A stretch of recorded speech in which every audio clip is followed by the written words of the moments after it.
fa in humu dhahabat akhlaquhum dhahabu. Itu syair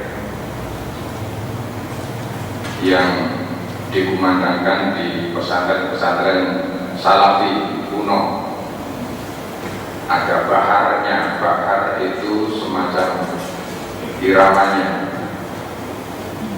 Ada bakar rojas, bakar towil, dan sebagainya. Wa innamal umamu, eksistensi dari sebuah bangsa,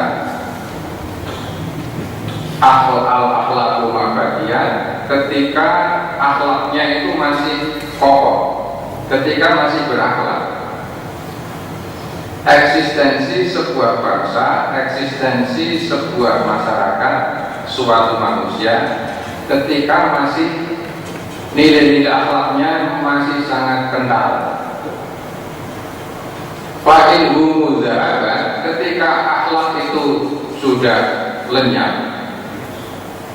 Fa'in humu dhahabat akhlakum dhahabu, ketika akhlaknya sudah lenyap, maka eksistensi bangsa itu sudah tidak ada lagi. Orangnya masih ada, tetapi sudah tidak mempunyai harga diri, tidak punya prestise, dan tidak punya prestasi. Orangnya masih hidup, tetapi hatinya sudah mati. Ini yang melanda sebagian besar warga bangsa kita ini. Akhlaknya yang diserang dengan 12 soft power tadi. Kalau menyerangnya dengan senjata, dengan bom, mungkin akan bangkit serempak untuk menentangnya. Tapi ketika diserang dengan soft power tadi itu, bahkan malah disumbang terus setiap hari, dorunan, iuran untuk menyumbang dana untuk kepentingan itu. Bapak Ibu yang saya hormati, ini tantangan sekaligus menjadi peluang yang harus kita cermati setiap hari. Dengan kata lain, ternyata dunia ini bukan tempat yang nyaman. Dunia ini bukan tempat yang nyaman, tapi dunia ini justru tempat yang sangat rawan untuk terjadinya bencana besar-besaran. Maka kalau kita sembrono, tidak fokus untuk meningkatkan iman, illalladzina amanu wa amilus sholihati wa tawassaw bil haq wa tawassaw bis sabr, pasti lafi khusrin. Kita akan menjadi orang yang rugi. Ini dunia kita, bumi kita hanya bagian terkecil ini. Ini baru satu tata surya. Bumi kita yang kecil ini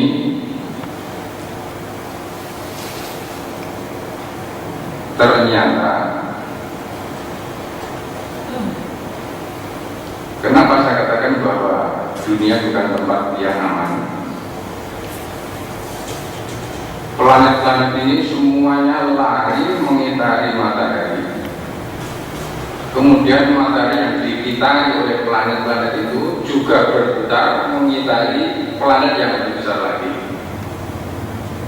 Planet lebih besar lagi yang dikitari itu semuanya bergerak berputar.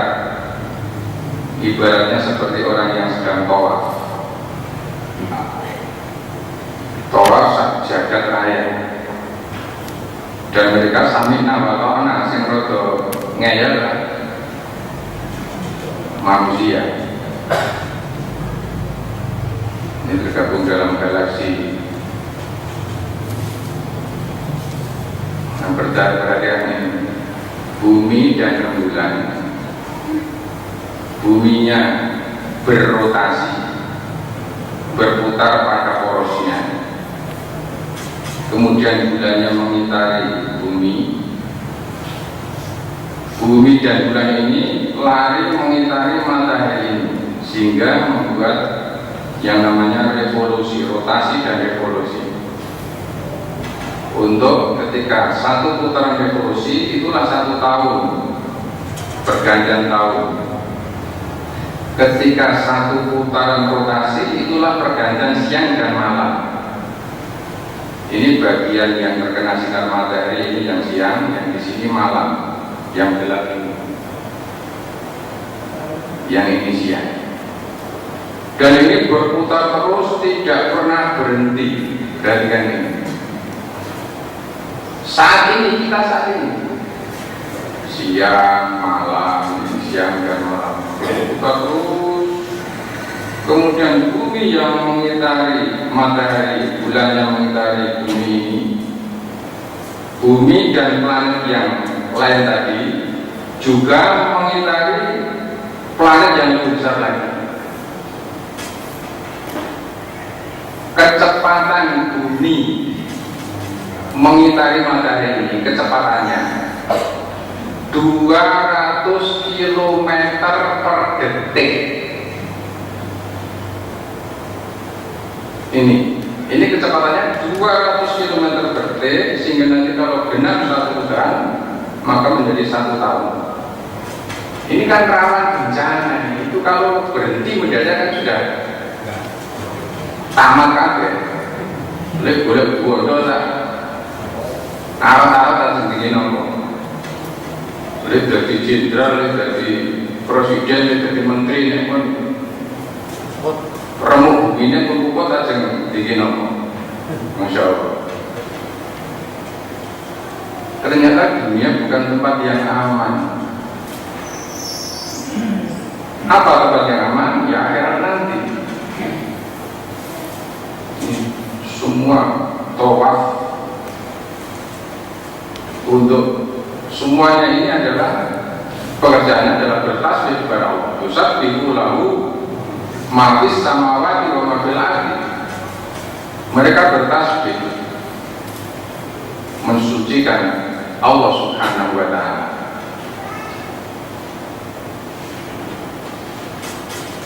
Masya Allah, dasar luar biasa. Saking cepatnya kita sampai tidak terasa seperti ini. Maka sebetulnya ketika kita zikrullah, ingat kepada seperti ini, kita terharu, nangis bersyukur kepada Allah. Keadaan yang seperti ini, tetapi kita merasakan nyaman seperti ini. Masya Allah, ini terjadinya gerhana kemarin. Ya kesukaan ya salat. Alhamdulillah. Masya Allah. Oleh karena itu Al-Quran mengingatkan kepada kita, innal ladzina la yarjuna liqa'ana wa radu fil hayatid dunya wa atma'annu biha walladzina hum an ayatina ghafilun.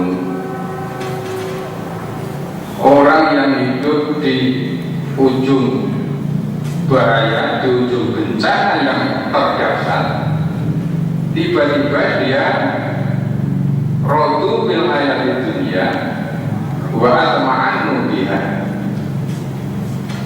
Innal ladzina satamane wong akeh layar juna sing ora duweni nyangen-nyangen, ora duweni kepinginan, enggak punya kerentak liqa'ana untuk bertemu dengan Allah. Orang yang tidak pernah kepingin bertemu dengan Allah, tidak pernah merasakan dilindungi, ditolong, diatur oleh Allah. Waradu bil hayati dunia, waradulan kodolong ridho bil hayati dunia, dengan kehidupan dunia ini. Jadi hidupnya ini sudah gelenggem, ayam, tentrem, wa ma'anu biha, dan dia sudah tumakninah, tenang biha dengan dunia yang sudah dimiliki. Lah sing napa to Mas? Omah pun gajah, mobil pun duwe, anak cucu sehat kabeh, kekayaan, penghasilan setiap bulan lancar, sing napa melih? Kalau pedang dengkul, kan itu yang menjadi angan-angannya manusia dunia itu. Mangan wareg, nyandang butuh, turu angler, rezeki ini sembulur, sehat. Itu yang sering kita dengar ketika jargon mugi-mugi pinangan dan mugi kapare ono keluarga yang sakinah mawaddah warahmah. Itu baru koma, bukan belum titik. Kalau titik nanti terkena ayat ini, orang-orang yang merasa tenang, tentram, legowo dengan kehidupan dunia, waladzina hum an ayatina ghafilun, dan mereka tidak pernah gubris ayat-ayat Allah, tidak pernah memperhatikan keadaan sekelilingnya karena sudah serba cukup, sudah serba ada. Orang-orang seperti ini adalah ulaika ma'wahum naru bima kanu yaksibun. Mereka itulah yang akan menjadi penghuni neraka dikarenakan segala sesuatu yang telah mereka kerjakan. Oleh karena itu kita harus menghormat ulang bapak-bapak, ibu-ibu, cita-cita kita. Ya Allah, moga-moga berkula yang tenteram, sehat walafiat, rezeki ini sembulur, bocah-bocah sekolah lancar. Niku nembe koma dereng titik. Ternyata para nabi dan rasul dulu tidak ada yang hidupnya itu seperti guru lenggem, istilah kerennya. Dia tinggal berada di zona aman, kata orang kafir. Tidak pernah terusik, tidak pernah terganggu oleh apapun. Tetapi ketika kita membaca sejarah para nabi dan rasul, Masya Allah, Nabi Muhammad itu usia 51 tahun baru mulai perang. Saya kesiji kan sudah, yang saat ini saya kesiji wis mulai apa itu? Kolesterol wis asam urat, wis komplit itu baru mulai perang, angkat pedangnya berat itu, nganggo baju besi. Perangnya perang tanding, yang barat tidak dengan remote. Kalau sekarang kan dengan remote mengendalikan pesawat tempur.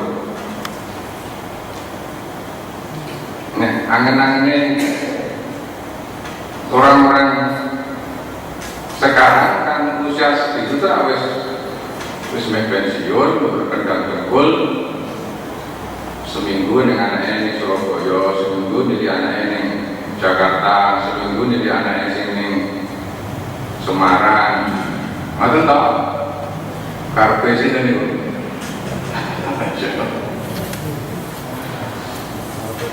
Nabi Ibrahim, Masya Allah, sepanjang umurnya ditempa oleh perjuangan-perjuangan yang maha dahsyat. Nah, ternyata hidup adalah itu, laqad khalaqnal insana fi kabad. Dikon kangelan hidup itu, mboten dikon gelenggem seperti itu. Ini yang harus kita koreksi lagi. Baik, kita renungkan Al-Baqarah 214. A'udzubillahi minasyaitonir rajim. Am hasibtum an tadkhulul jannata wa lamma ya'tikum mathalul ladzina khalu min qablikum massatuhumul ba'sa'u wad-dharra'u wa zulzilu hatta yaqula ar-rasulu wal ladzina amanu hatta yaqula ar-rasulu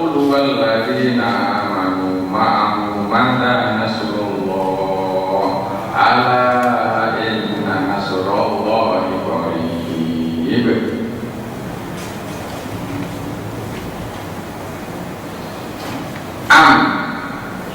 Ana to kasihtum padha duweni pengira sapa sira kabeh antat kulu anting yen to tak kulu bakal mlebu sira kabeh aljannah ing swarga. Ini kalau dengan bahasa kita, rumah samu di para swarga. Rumah samu di para swarga. Swargane sapa? Walamma ya'tikum mahalul ladina khalaqu padahal kamu belum pernah kedatangan, belum pernah datang kepada kamu perjuangan, musibah, problem, masalah sebagaimana yang dialami oleh orang-orang yang sebelum kamu, para nabi dan para rasul.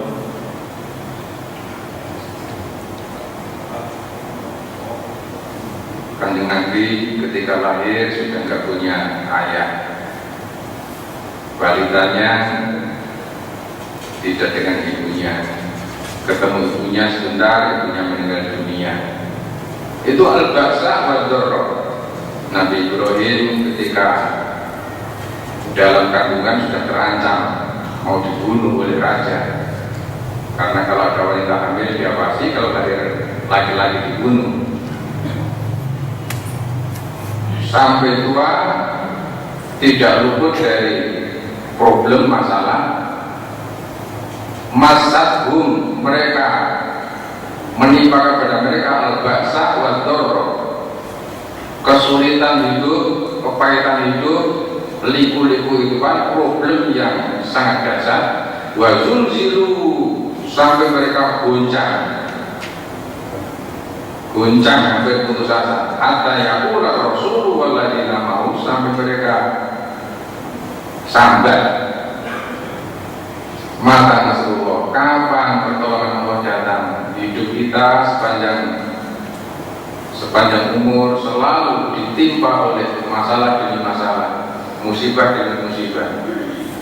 Ala inna nasrallahi qarib. Ala mangertiyo inna nasrallahi, saat temen pitulungannya Allah qaribun, cedhak, sudah dekat.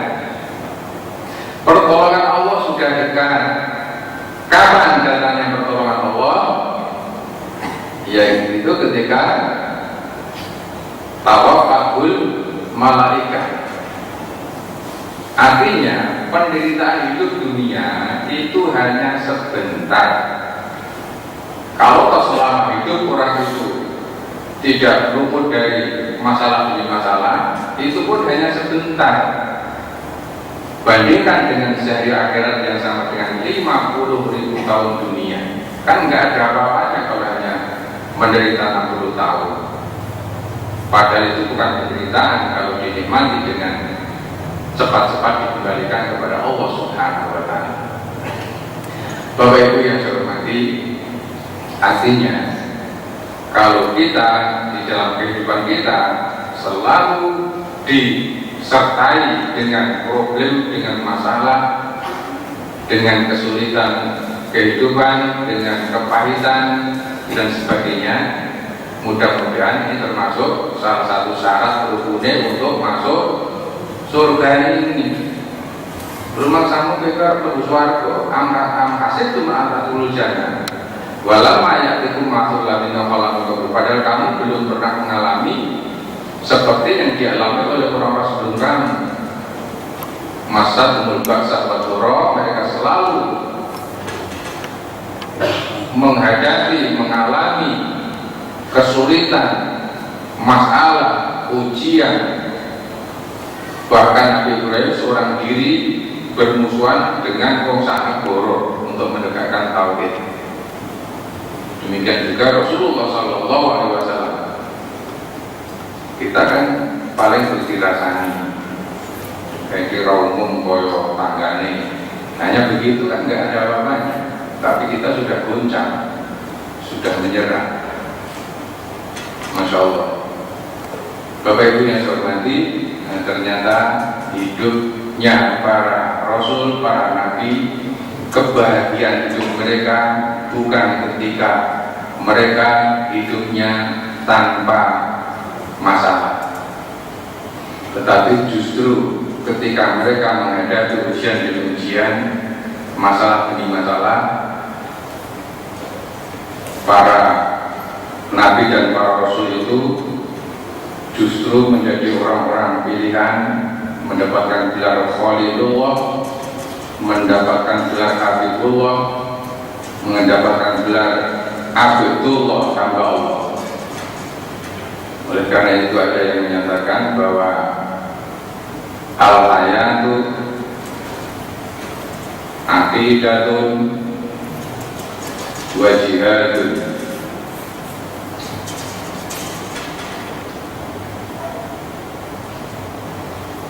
Hidup adalah akidah dan jihad. Al-hayatu aqidatun wa jihadun. Hidup adalah jihad, kerja keras, berjuang untuk mempertahankan, untuk mengamalkan, untuk konsisten dengan akidah, dengan keyakinan. Ternyata itu hakikat kehidupan, bukan seperti yang dibayangkan orang yang kepenginnya sakinah, mawaddah, warahmah dalam tanda kutip, tetapi ternyata hidup yang bermakna ketika hari-harinya dihabiskan untuk menegakkan, mempertahankan, memurnikan, menjernihkan akidah, kemudian untuk mendakwakannya, untuk menegakkannya. Al-hayatu aqidatun wa jihadun. Hidup adalah akidah dan jihad. Barangkali ini yang menjadi fisik saudara-saudara kita yang di Palestina, yang di Sudan, sebagian Afrika yang diboikot oleh negara-negara barat. Negara itu diboikot, yang namanya Gaza itu penjara raksasa. Jadi ditembok mumpung, kawasan itu ditembok mumpung oleh Israel, tembok tinggi-tinggi, yang di dalam nggak bisa keluar, yang di luar nggak bisa masuk. Diboikot besar-besaran, nggak bisa belanja, nggak bisa apa. Termasuk yang di Sudan, yang diboikot itu tidak boleh ada hubungan dagang apapun di sana, sehingga rakyatnya hanya makan dari hasil pertanian murni. Mereka beternak kambing, beternak sapi dan unta, sehingga dia tidak pernah merasakan, tidak pernah makan makanan dari luar. Tapi ternyata kebesaran Allah yang luar biasa, justru anak-anak mereka tumbuh dengan sehat, dengan kecerdasan yang luar biasa. Karena makanannya steril, makanannya alamiah, tidak terkena pengaruh-pengaruh entah itu pestisida atau makanan-makanan yang ada pempatnya, pemanis, pewarna, pengawet, penyedap, tidak ada, waktu nggak boleh masuk. Ternyata generasi mudanya, anak-anak umur 3 tahun, 4 tahun, 5 tahun sudah hafal Quran. Itu yang anak-anak Sudan, termasuk di Palestina ini. Karena makanannya bersih, jernih, secara biologis, secara kimia, terhindar dari obat-obatan. Berbeda dengan yang dimakan oleh kita dan anak kita ini. Ada mutunya, ada uratnya, pewarna. Kemudian kalau padi dari sawah, pupuknya itu juga sudah mengandung pestisida. Kalau kita makan daging ayam dengan konsentrat, telurnya juga dengan konsentrat, itu sudah penuh racun semuanya itu. Sehingga bisa kita rasakan kenapa rawan terkena penyakit. Nah, ternyata yang dibaikot oleh musuh Allah menakdirkan lain, malah memacu, malah bisa mewujudkan, bisa menumbuhkan anak-anak yang dengan makanan alamiah menjadi sehat, cerdas, dan kuat. Dan mereka ditimpa, digembleng dengan keadaan alam yang seperti itu, sehingga mereka tidak cengeng. Termasuk ibu-ibu yang di Palestina, di dalam sebuah informasi yang saya dapatkan, ketika anak-anak Palestina menjadi sasaran pembunuhan Zionis Yahudi, banyak ibu-ibu yang melahirkan itu kembar, ada kembar 3, kembar 4, kembar 5, Masya Allah. Itulah kekuasaan Allah Subhanahu wa Ta'ala. Kalau di sini ya lain ceritanya, Masya Allah, karena kita sedang di obok-obok, diacak-acak dengan soft power tadi, dan semuanya menikmati segala lini kehidupan dimasuki oleh soft power yang sudah dihembuskan sejak puluhan tahun yang lalu, dan sekarang ini sudah hampir panen raya. Setiap ada momentum apapun menjadi ajang pertikaian, menjadi ajang bentrokan, ajang permusuhan. Masing-masing ada provokatornya. Yang sekarang baru tren yang ada di Senayan itu sampai hari ini masih gunjang ini terus, dan itu masing-masing pihak selalu dikongkori oleh provokator, sehingga kita susah untuk membedakan mana yang benar dan mana yang salah dengan soft power yang 12 macam tadi. Demikian Bapak Ibu kajian kita pada malam hari ini. Kemudian nanti barangkali ada informasi dari Mas Bagus atau yang lain, kayaknya akan ada program untuk meningkatkan kajian kita ini